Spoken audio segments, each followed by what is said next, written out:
Doctor Amol Kolhe साहेब मार्गदर्शन. तुम्ही आमच्या मतदारसंघात येऊन बोलून गेलात आदरणीय दादा.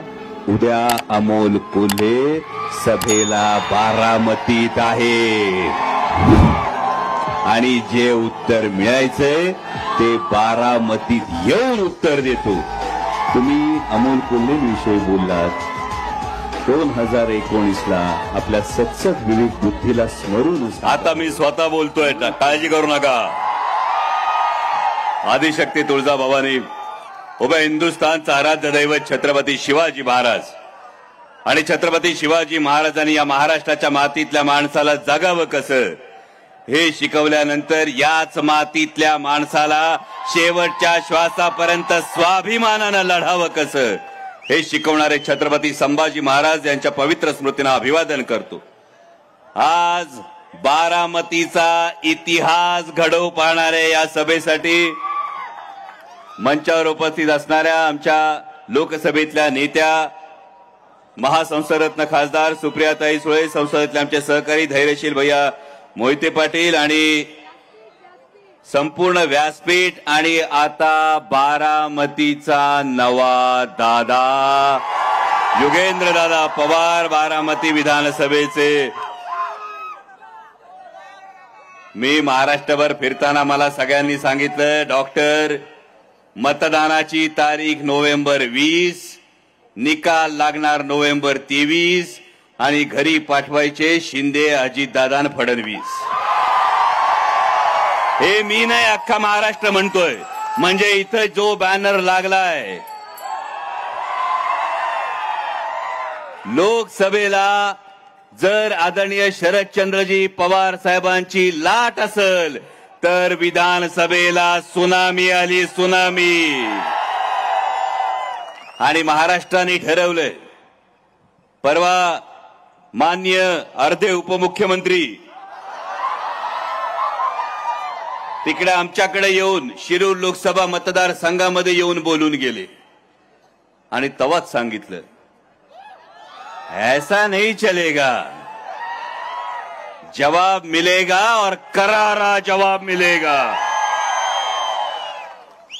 माननीय दादांनी सांगितलं, अमोल कोल्हेंनी पक्ष बदलले, कदाचित बहुतेक एजन्सी चुकली. एजन्सीनी सांगितलं मनसे, शिवसेना, भाजप, राष्ट्रवादी. मनसे भाजपत आपण कधीच नव्हतो. पण त्यानंतर मान्य दादा म्हणाले की अमोल कोल्हेंनी पक्ष बदलला, यामध्ये योगदान त्यांचं मोठं होतं. पण माननीय दादा, माझ्यासारखा फार लहान कार्यकर्ता हो, आमचे काका सुद्धा जर एवढे मोठे असते आणि काकांनी आम्हाला वारंवार मंत्रिपदाची संधी दिली असती तर आमचं चित्र वेगळं असतं. पण अमोल कोल्हेंनी पक्ष बदलला, अमोल कोल्हेंनी पक्ष चोरला नाही, अमोल कोल्हेंनी चिन्ह चोरलं नाही. म्हणजे काल परवापर्यंत जे उल्लेख करत असताना तुम्ही माझा करत होता, ज्यांनी छत्रपती संभाजी महाराजांचा खरा इतिहास लोकांसमोर आणला. आणि कदाचित एजन्सीच्या प्रभावामुळे तुम्हाला विसर पडला असेल की जेव्हा आपण महाराष्ट्राच्या विधानसभेमध्ये छत्रपती संभाजी महाराजांना स्वराज्य रक्षकच म्हटला होतात, तेव्हा ज्यांच्या मांडीला मांडी लावून आपण आज सत्तेत बसला आहात, हे भारतीय जनता पक्षावाल्यांनी आपल्या विरोधात आपल्या प्रतिमेला जोडे मारो आंदोलन सुरू केलं होतं. हे जोडे मारो आंदोलन सुरू केलेलं असताना छातीचा कोट करून तुमची बाजू मांडणारा हा अमोल कोल्हे होता. पण आता तोच अमोल कोल्हे तुमच्यासाठी कलाकार राहिला नाही, तो नकलाकार झालाय. माझ्यासाठी हे महत्वाचं नाही. अमोल कोल्हेला कलाकार म्हणण्याच्या ऐवजी तुम्ही नकलाकार म्हणता, हे अमोल कोल्हेसाठी महत्वाचं नाही. अमोल कोल्हेसाठी हे महत्वाचं आहे की भले त्याला नकलाकार म्हणू देत, पण त्याला कोणी गद्दार म्हणत नाहीत, हे महत्वाचं आहे. आणि म्हणून आज आवर्जून आलोय. कारण ही निवडणूक मात्र अमोल कोल्हेवर कोण काय बोलायची नाहीच आहे. ही निवडणूक महाराष्ट्र धर्म टिकवण्याची, ही निवडणूक महाराष्ट्राच्या स्वाभिमानाची, ही निवडणूक महाराष्ट्राच्या अस्मितेची आहे. परवा गेलो होतो चिपळूण संगमेश्वरला. या संगमेश्वरात गेल्यानंतर महाराष्ट्राची 350 वर्ष काळजाची जखम ही भळभळायला सुरुवात होती. त्याच संगमेश्वरच्या वाड्यात 300-350 वर्षापूर्वी छत्रपती संभाजी महाराजांना कैद करण्यात आलं. अरे ज्या राजानं हातात समशेर घेतली तर लखलखती पृथ्वी निर्माण करायचा, ते छत्रपती संभाजी महाराज कैद झाले. का झाले? गद्दारीमुळे झाले. आणि छत्रपती संभाजी महाराज गद्दारीमुळे कैद झाले, याची किंमत महाराष्ट्राला चुकवावी लागली. आणि म्हणून पुन्हा जेव्हा महाराष्ट्राच्या मातीत गद्दारीचं पीक फोफावायला लागलं असेल तर ते जागेवर छाटणं हे तुमचं माझं प्रत्येकाचं कर्तव्य, हे सांगायला इथं आलोय. एक भूमिका काय मांडली जाते की भूमिका का घेतली तर विकासासाठी घेतली.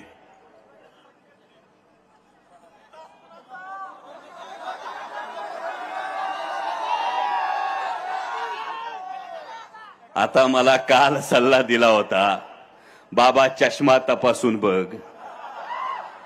मान्य दादा, चष्मा महत्वाचा नसतो, नजर महत्वाची असते.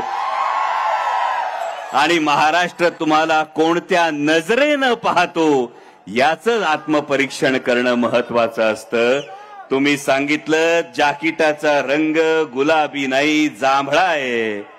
तुमच्या मुलाखतीत ऐकलं होतं जांभूळ खाल्ल्यानंतर आतल्या बीचा जो रंग असतो तसं ते जाकीट आहे. पण आमच्या आई आजींनी सांगितलंय, लहानपणी जांभूळ खायला गेलो, मला वाटलं होतं बी सकट खायचं असतं. जांभूळ खाऊन झाल्यानंतर आईने हानला धपाटा म्हणली, बी थू कधी?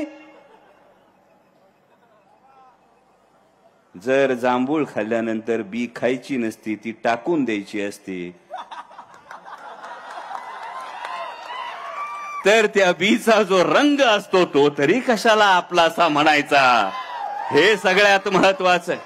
असो, ज्यांनी जी काही भूमिका घेतली, भूमिका घेतल्यानंतर सांगितलं विकासासाठी ही भूमिका घ्यावी लागली. पण या महाराष्ट्राचा नागरिक म्हणून मी महाराष्ट्राच्या उपमुख्यमंत्र्यांना हा प्रश्न विचारू इच्छितो की कुठला विकास? म्हणजे सोयाबीनचा भाव 3200 रुपये होतो, हा विकास? कांद्याला भाव चढायला लागले की निर्यात बंदी केली जाते, हा विकास? कपाशीच्या शेतकऱ्यावर काय वेळ येते, हा विकास? महाराष्ट्रातले 8 शेतकरी दररोज आत्महत्या करतात. 200 शेतकऱ्यांच्या दारात रोज तिरडी ठेवावी लागते. 200 शेतकऱ्यांची लेकरं दर महिन्याला अनाथ होतात. याला विकास म्हणायचं का? वेदांता फॉक्सकॉन गेला, टाटा एअरबस गेला, बस ट्रक पार्क गेला, मराठी तरुणांच्या भाग्यातला रोजगार गेला. हातातोंडचा रोजगार गेल्यानंतर त्या उदास झालेल्या तरुणाईच्या चेहऱ्याकडे बघून आम्ही विकास समजायचं का? 2 महिन्यामध्ये 2000 माता भगिनी बेपत्ता होतात. जर महिन्याला 1000 माता भगिनी बेपत्ता होतात तर दादा याला विकास समजायचं का? की फक्त मलिदा गँगचं भलं करण्याला विकास मानायचं? हा महत्वाचा प्रश्न. अजून फार काळ खर तर आणि अजून जुन्नरची सभा लय बोलायला बाकी आहे. तुम्हाला वेगळं सांगायची काही गरज नाही. अख्ख्या महाराष्ट्राचं नाही, अख्ख्या देशाचं लक्ष लागून राहिलंय. जिथं भल्या भल्यांची मती थांबती तिथून बारामती सुरू होती. म्हणजे परवा माननीय पंतप्रधान बोलून गेले. माननीय पंतप्रधान काय म्हणाले? मित्रों, महाराष्ट्र में हरियाणा होने वाला है. हरियाणात काय झालं माहिती का? तिथले उपमुख्यमंत्री होते दुष्यंत चौताला, ते पडले. आता पंतप्रधान जर हे सांगत असतील तर काय लक्षात घ्यायचं आणि काय बोध घ्यायचा तो घ्या. पण महाराष्ट्रात फिरल्यानंतर तुम्हाला सांगतो, महाराष्ट्राचं ठरलंय, महाविकास आघाडीचं सरकार येतंय. आणि म्हणूनच माननीय दुसरे अर्धे उपमुख्यमंत्री देवेंद्रजी फडणवीस यांनी सांगून टाकलं मी मुख्यमंत्री पदाच्या रेसमध्ये नाही. अरे बाबा, सरकारच येत नाही तर मुख्यमंत्री पदाच्या रेसमध्ये तुम्ही असाल कसे? आणि भारताचे माननीय पंतप्रधान आणि आदरणीय केंद्रीय गृहमंत्री लय हुशार का नाही? म्हणजे 6 दिवस आधीच पंतप्रधान महाराष्ट्राच्या प्रचारातून निघून गेले. गृहमंत्री काल नागपुरातून डायरेक्ट दिल्लीला गेले. का तर आता हे कळून चुकलंय, महायुतीचं सरकार काही येणार नाही. पण भावांनो, एवढंच सांगतो, लोकसभेला तुम्ही लय मोठा चमत्कार घडवलात. लोकसभेला हा एवढा मोठा चमत्कार तुम्ही घडवत असताना आता विधानसभेला आणखी 2 दिवस बाकी आहेत. आतापर्यंत तुम्ही जे पाहिलं नव्हतं ते चित्र तुम्ही पाहिलंय. म्हणजे लक्ष्मीपूजन दिवाळीला होऊन गेलंय. आता मलिदा गँगच्या भल्यासाठी मलिदा गँगला बी जीवाचं रान करावं लागेल. पण हे होत असताना लक्षात ठेवा, 20 तारखेला मतदानाला जेव्हा बाहेर पडाल, 20 तारखेला जेव्हा तुम्ही मतदानाला बाहेर पडाल तेव्हा लक्षात ठेवा, त्या बापाला आठवा. 20 तारखेला मतदानाला बाहेर पडत असताना त्या बापाला आठवा, ज्या बापाने डोक्यावर सावलीसाठी छप्पर तयार केलेलं असतं, आधारासाठी भिंती केलेल्या असतात, हाडाची काढ केलेली असतात, रक्ताचं पाणी केलेलं असतं. आणि तो बाप आयुष्याच्या संध्याकाळी अंगणात बसलेला असताना अचानक मागून अख्खं घरच जर कोणी काढून दिलं तर त्या बापाला काय वाटत असेल, याचा एकदा विचार करा. आणि ज्या बापानं या महाराष्ट्रासाठी, या महाराष्ट्राच्या भल्यासाठी, या महाराष्ट्रातल्या शेतकऱ्यासाठी, इथल्या तरुणासाठी, इथल्या माता भगिनीसाठी आयुष्याची 55-60 वर्ष दिली, त्या पवार साहेबांचं राजकीय अस्तित्व पुसण्याचा प्रयत्न झाला. पक्ष काढला, चिन्ह काढलं, नेते गेले, मंत्री गेले. सर्वसाधारण माणूस असता तर कोलमडून पडला असता, आतून तुटला असता. पण तो 84 वर्षाचा योद्धा उठला. तो म्हटला मी झुकणार नाही. तो योद्धा म्हटला मी झुकणार नाही, मी वाकणार नाही, मी लढणार आणि लढून जिंकणार. भावांनो, त्या बापाची निवडणूक आहे, लक्षात ठेवा. त्या बापासाठी लढायचंय, कारण जगात काही झालं तरी बापाला कधी विसरायचं नसतं. त्याच्या सुरकुतलेल्या चेहऱ्यात सुख होऊन व्हायचं असतं. आणि आयुष्याच्या संध्याकाळी कधी बापाला हरवू द्यायचं नसतं. एवढीच तुम्हाला प्रत्येकाला आण आहे. ज्या आदरणीय शरदचंद्रजी पवार साहेबांनी बारामतीची ओळख ही संपूर्ण महाराष्ट्रात नाही, देशात नाही तर जगात नेली. आज जर त्या पवार साहेबांना आव्हान दिलं असेल तर त्याला उत्तर तुम्हाला सगळ्यांना मतदानातून द्यायचंय, 20 तारखेला द्यायचंय. जर कोणी दादागिरी अरेरावी करत असेल तर बारामतीची जनता भोळी, तसा शिवशंकर सुद्धा भोळा. पण जर दादागिरी वाढली तर उघडावा लागतोय तिसरा डोळा. आणि हा संकेत नियतीचा 3 नंबरचं युगेंद्र दादाच्या नावापुढचं बटन दाबून, तुतारी वाजवणाऱ्या माणसासमोरचं बटन दाबून युगेंद्र दादांना प्रचंड मताधिक्यानं विजयी करा. इतिहास घडवण्याची संधी आहे आणि हा इतिहास या मातीत तुम्ही घडवाल असा विश्वास व्यक्त करतो आणि तुमची रजा घेतो. धन्यवाद. जय शिवराय. गर्जा हिंदुस्तान चॅनलला सबस्क्राईब करा आणि ताज्या घडामोडी जाणून घेण्यासाठी बेल आयकॉनवर प्रेस करा.